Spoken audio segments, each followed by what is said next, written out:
দ্রোণাচার্য তিনি ধর্মকে পরিত্যাগ করেছেন, তিনি আর গুরু নন। কে আসল গুরু?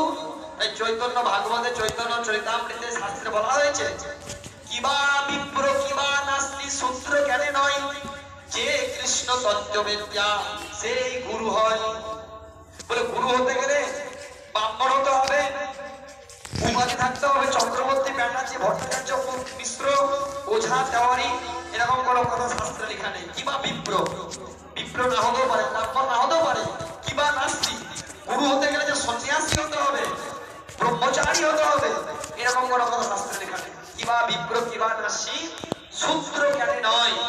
একজন সূত্র মুচি ঘরে জন্মগ্রহণ করে তিনি ইচ্ছা করে গুরু গ্রহণ হতে পারে, কিন্তু যোগ্যতা একটা থাকতে হবে কি, যে কৃষ্ণ তত্ত্ববেত্তা, যিনি ভগবান কৃষ্ণ তত্ত্ব সম্পর্কে জানেন, তিনি হচ্ছেন জগতের একমাত্র গুরুদেব।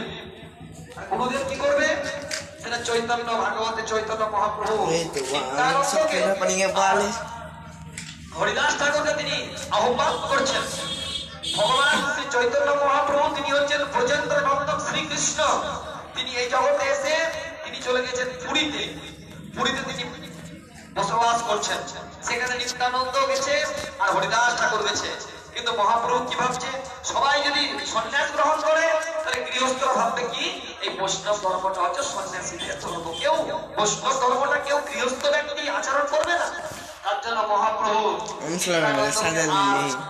হরিদাস ঠাকুরকে ডাকছেন, শোনো শোনো নিত্যানন্দ, শোনো হরিদাস, সর্বজ্ঞ আমার আজ্ঞা করো হে প্রকাশ, অতি ঘরে ঘরে গিয়া করো এই ভিক্ষা, বলো কৃষ্ণ ভজ কৃষ্ণ করো কৃষ্ণ শিক্ষা। তিনি মহাপ্রভুকে আদেশ দিচ্ছেন, মহাপ্রভু নিত্যানন্দকে আদেশ দিচ্ছেন কি, বলো আমার আজ্ঞায় গুরু হে তারও এ দেশ। তোমরা গুরু হও, আর গুরু হয়ে কি করো, এই জগতের মানুষকে উদ্ধার করো। কিভাবে উদ্ধার করবে?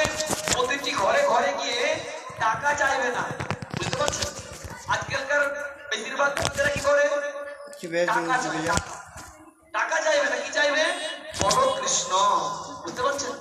আর কি ভজ কৃষ্ণ, আর করো কৃষ্ণ শিক্ষা।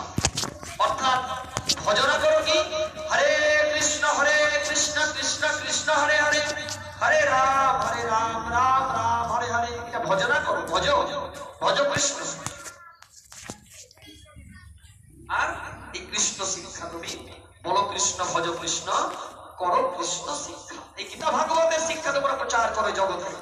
তো যিনি প্রকৃত গুরুদেব হবেন তিনি বলবেন, আমরা যাতে সব সময় ভগবানের দিব্য নাম, তিনি নিজে কোনো নাম দেবেন না, যে নাম মহাপ্রভু দিয়েছেন, হ্যাঁ, গোলকের প্রেমধন হরিনাম সংকীর্তন, মানে এই যে কলিযুগের যে নাম, 10,000 বছর এই নাম ছাড়া আর কোনো নামে মানুষ উদ্ধার হতে পারবে না। 10,000 বছর, বুঝতে পারছেন? মাত্র 500 বছর পার হয়েছে মহাপ্রভু এই জগৎ ছেড়ে যাওয়া। 10,000 বছর এই হরে কৃষ্ণ মহামন্ত্র এই জগতে থাকবে। এর মধ্যে যারা জপ করবে তারা পরম গতি লাভ করবে, ভগবানের দিব্য নাম প্রাপ্ত হবে। তার জন্য